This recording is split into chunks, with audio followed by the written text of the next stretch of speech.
Welcome to the fight of your life. Are you willing to die to shine? Nobody is taking us down. We are here for the crown of sound.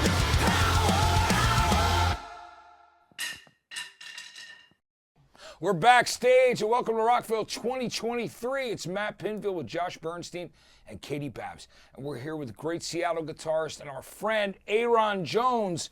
Ayron, great to see you, man. Good to see you guys, man. Awesome to have you. Dropping the new album, Chronicles of the Kid. Chronicles of the Kid, that's right, which is great. And, you know, we had your Slump Blood in the Water on the countdown, you know, so crazy. it's been there. That's and it's, awesome. I want to just tell you, you've been releasing a lot of great material. Man, thank you. Let's catch up, man. It's been a while. Yeah, you know, man, I've been touring the world for the last 2 years straight, and finally got a chance to slow down just a little bit. You know, the early part of this year, we kind of just, not necessarily a break, but just kind of focusing more on weekend shows and preparing myself for the latter half of the year after this record comes out, you know. So just kind of taking it easy, but I've been focusing more than anything in the last year on just making and putting out good music, you know, and getting used to being in this new environment, you know. Like when you start getting placed into a format, you start learning and listening and figuring out how to reach your audience, you know. And so since I've been touring and for the last year, I mean, you know, Chronicles of the Kid, I started writing that before the last record was released, you know, because I didn't want to go out on tour, be burnt out, and try to like do a record, you know. So I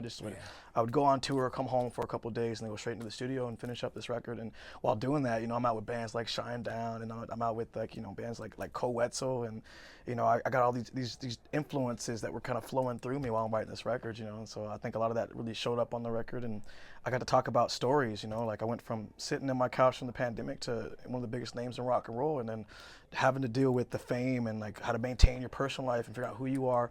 So that's what the Chronicles of the Kid is really about, man. It's talking about the triumphs and the struggles and all the things that come along with living your dream, you know. Yeah, that's amazing. And what do you see yourself doing in the next couple of years to get even higher up than where you're at now? Man, I just want to take the show there. You know, that's what my thoughts are. You know, just take the show there, and like really start to sit down and open myself up more to have people get to know me. Because you know, a lot of cats know my name, but they don't really know much about me. You know, they don't know what makes me tick or what makes me go, and like, you know, my personal stories. And so I want to open up more to the people, man. Do more things like sit down with my friends here and be able to talk about who I am and all that, you know. But also I want to put on a great show for everybody. You know, I want to really get the production together and really just like, not, you know, my guitar playing, the band is really dope, but we want to put together some theater too at the same time, you know. As we start, you know, crossing over into that headline slot, we want to really get there. Get some theatrics out of I would say if you're, you know, on the road with Shinedown, right? I don't think anyone who does it better right now. That's right? massive, you know. Are you sort of like learning from each of these folks and like taking little things from each act? 100%, man. You know, like I wasn't. You know, a lot of cats, you know, are lucky enough to be fortunate to have like people to help them along, or like someone to inspire them in the music industry and all that stuff. And for me, it's always been from the ground up, like watch and learn, pick up and learn and apply, you know. And so as I'm going out on tour with whoever it is, from the Rolling Stones to Shinedown to whoever, I'm always picking up these little things. And this last time, this is when it really pushed me over the edge. I went to see MUSE. Highly Suspect. Highly Suspect was opening for MUSE and Evanescence. Oh, yeah. And I saw MUSE and I was like, oh God, like this is what needs to happen. Because like, you know, MUSE, those guys are just incredible musicians, like highly talented musicians, incredible, and they found this perfect way to put together a theater behind their music and still have everything come out the right way, you know. So that was inspiration for me, and as this next record comes out, and I work towards that, you know, I really want to start headlining. I really want to start really being the cat that people come to see, you know. I love the fact that, you know, you got such an incredibly interesting history to me because, you know, Sir Mix-a-Lot was really involved with you very early on. There's videos of you guys like doing stuff at like college, like recording stuff, which is super cool, man. I love his early shit. Like, One Time's Got No Case. Right, dude. That song's phenomenal. Like, I love that Sir Mix-a-Lot tune. Yeah. Anyway, and I remember meeting him years ago, like in San Francisco on the street, and actually rapping that to him. Yeah. And he appreciated it. Can you imagine that? They would love footage of that. I can't imagine it, Matt. Yes. I cannot imagine But that. you know, and then, you know, of course, all the people that you've played with and got endorsed by and got a leg up from, like the guys in Guns N' Roses and Pearl Jam, all the Seattle dudes, you know, where you're from, and, you know, playing with B.B. King to, as you said, you know, there's just, tell me about those experiences. How do you know, that was my indie career too, which is crazy for me because it's like, you know, I was just trying to make it, and I would do anything I could to just kind of get a leg up and get seen. And luckily, I live in a city where the music scene isn't as competitive, right? Like, you know, you go to LA or New York, and people are really trying to cut your head to get ahead, you know, and which is standard in any practice, you know. It's like you really want to, you're competing, you know. But in Seattle, it was always about the cats at the top coming to help people they see coming up. And so, you know, getting the endorsements by Mix-a-Lot and you know, being friends with Duff McKagan and, you know, cats like Barrett Martin from Screaming Trees and all that. And then going on the road, you know, opening for people like the Lost Lonely Boys to B.B. King to what have you, you know. It's like all those people played a role in helping me get where I'm at.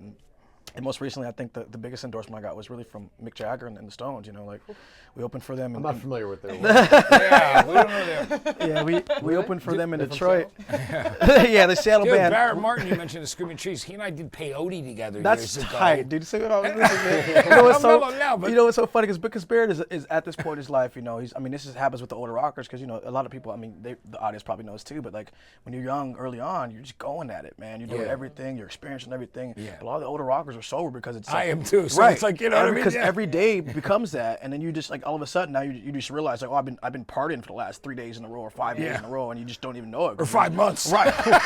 Yeah. Or months. Yeah. You're right. 50 Yeah. I've been doing this for 50 years now. Yes, and yeah. I don't sleep And anymore. I think it's so interesting that, like you said, like there's so many, you know, great music cities in this country, right? Detroit, I think of Detroit, New York, LA, but like you really, between Mix-a-Lot, the grunge scene, you know, obviously strong Hendrix influence, like you really seem to be the proud son of Seattle. Like, you know, what is it about Seattle for you that really just makes it all so special? Just being born there, man. I think being born and raised there is what it really is. I think a lot of even Seattle artists you have grown to love aren't really even from Seattle. You know what I'm saying? Mm-hmm. Like I think a lot of people like think Kurt Cobain. Kurt Cobain was from outside, Aberdeen. He was- yeah. which it wasn't even just outside. It was really far I've been away, to that you know? logging town, believe it or not. I was there with Metallica. It's a shit logging town. Yeah, too. I mean, it's like it's Walmart's the only thing going on there. I'm telling you, man. I played a show at the DNR Theater. I opened for Robert Cray back in it was like 2014 at the DNR Theater down there, man. And I'll never forget. Like, this is where fucking Kurt Cobain is from, dude. Like, just and it made sense, you know. But a lot of cats don't realize, like, you know, me being a kid from Seattle, I went to school in Seattle. My friends are all from Seattle. You know, I'm born and raised in that town. My mom is from Seattle. You know, like my parents are from Seattle. So it's just in my blood. And so for a long time, I just carried that pride with me, and it just became a part of me, man. It's stitched to the fabric of my soul. You know, like I don't know how to be anything but this kid from the West Coast and South Canada, Upper Northwest. You know, I think it's great. And you know, speaking of Aberdeen, do you know when I was there, I was doing this thing with Metallica there called the Mother Lode years ago. And the sheriff came up to me and he went, "Hey, man, I recognize you. Hey, would you like copies of Kurt and Chris mugshots when they were 16?" So he made copies of Kurt Cobain and Chris frame that Novoselic shit so mugshots, of course which I he have in did, storage dude. somewhere. Some pimping out. Yeah, I arrested them. Check this out. Scuzzy dude, what? I thought it was right, like, I was like, dude, what's going on? You know, they're like pimply faced teenage kids, man. They got arrested for, you know, like doing vandalism. Actually, like they were just like doing graffiti. And it was pornographic Do you have a mugshot? graffiti. Do I have a mug? I don't. I've never been arrested. I've never been arrested, man. Me neither. I've never been. Yeah. I kind of wish I had a mugshot No. just so I could like Katie post just it and be hasn't been like, caught yet. Dude, I've Yeah. never been it's arrested. true. I just haven't been caught. If Me you'd like either. to be That's the arrested, same we way. can I'm make the same way, arrangements. dude. I'm a heathen, dude. I be doing crazy shit. I act like an asshole sometimes. I would not lie about that. I'm sorry, honey. My wife's probably watching this. she knows though. Like I'm a fucking heathen, dude. And so I will break the rules. I will push the envelope. I'll do what I'm told not to do.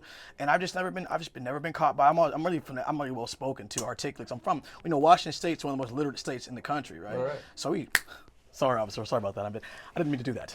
Sorry. I'm gonna give you a warning this time, man. Put the drugs away. Put them back in your pocket. I'm sorry about I'll that. see you later. Yeah, like, I've been stopped by cops before, Yeah. and they're like, "What's your address?" And I was like so drunk that Yeah. I gave them the wrong address, and I didn't realize until after I told them, and I didn't want to be like, "I'm sorry, I gave you the wrong address," in case No. they like. got And they're mad. like, "Get out of here." And they're like, "Listen, we're gonna ban you from this place, but we're not gonna take you in. So smarten up." I'm like, "All right, later, see ya." Okay, officer. Okay, officer, I'm just gonna go home now. I'm gonna walk on the highway to get back to my place. I'll see you later. Let me call Uber. Yeah. 19 in Canada, Of course. right? So I I'm think like, I'm the only one in this group of 4 that's been arrested. You probably might be, yeah. man. You might Which be. is another reason I'm sober today. Yeah, man.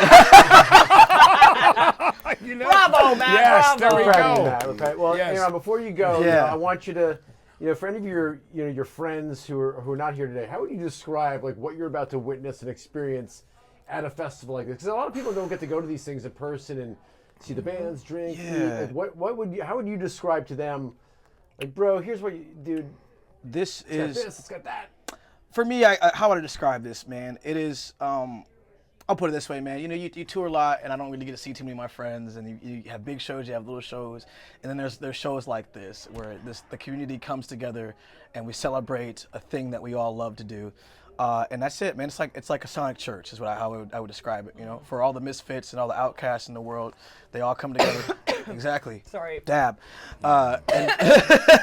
Hiya. But for all the misfits and all the outcasts in the world to come together, man, and put aside our differences in politics and religion and what have you, and get together and celebrate, that's a really special thing to get to do. And I think that's what Rockville's about. That's what a lot of these Danny Wimmer shows are about, man. It's about having a space for all of us to get together, and really that's is. what it is, man. And so I remember the first time I played here was 2 years ago, and it just slapped me right in the face, man. And I was sitting next to Katie over here. We were watching Rob Zombie at the end of the night. Yeah, just we were. freaking out. Yeah. At the open bar. That's Yes. the best thing. We're all fans ourselves. Yeah. Right? So we all love I mean, it. that's what we're doing it for, because we love music I from love day one. it, We love man. our fans. I'm a huge fan of music. I'm a huge fan of the people that do all this. You cats, everybody, man. It's like this is what it's about, and for us to be able to get together, like we don't see each other often, but when we do, it's a really special. family. It is. Yeah, I always say it's like a weird high school reunion of all just rock dudes. Yeah, Yeah. dude. Yeah. Rock and roll misfits, Well- outsiders, and just everything. Speaking of being fans, and then I do want to be divisive now. Yeah. A-Rod or Ken Griffey Jr.? Oh, come on, man. What kind of question is that? Ken Griffey Jr., bro. Dude, A-Rod or Ken Griffey Jr. man. Yeah. There's only one right answer. I just No, want to make man. sure you There's- got it what do you right. mean, I'm man? sorry, guys. Do you know how? She gets very upset about A-Rod. Yeah, I'm very No. Yeah. Do you know what it is, man? A-Rod dissed Seattle, man. And that's why we have a big problem with that dude. So like he was promising everybody on the news, like, we promise I'm going to stay. I love Seattle, I love this.